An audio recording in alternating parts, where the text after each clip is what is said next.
More technical information up about the M15A engine, the high compression Ignis Sport version.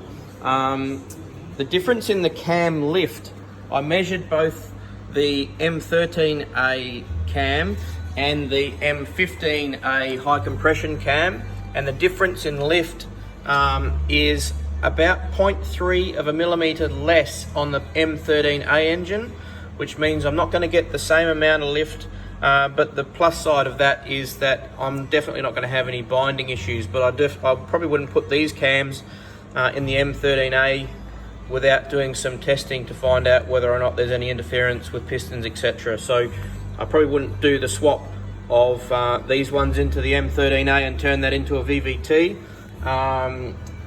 without some further testing. The other side of it is fueling. So at the moment I've still got the M13A injectors in here. It's a bit of a rigmarole to change this around, holus bolus, to change that whole injector manifold. So I'm just going to remove the injectors, which is quite an easy process.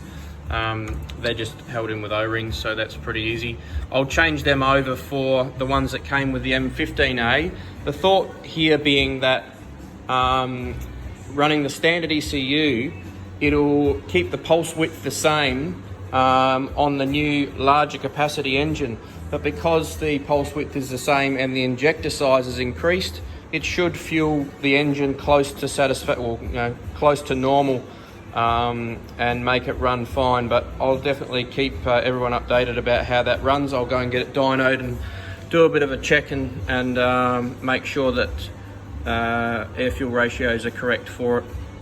And any other issues that I come across, I'll let you know. The only other thing is I've just cleaned up this sump, took all the paint off as well, cleaned it right back.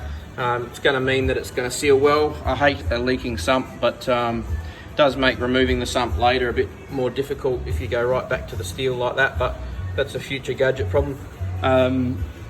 So I've got to change that sump onto the new engine together with the oil pickup, which is here, because the sumps are different between the two engines.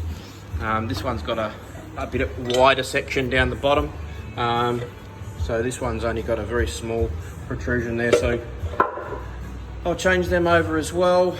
And then there's a few other ancillary bits around the outside that I've got to change over. So anything other major, I'll put another video up.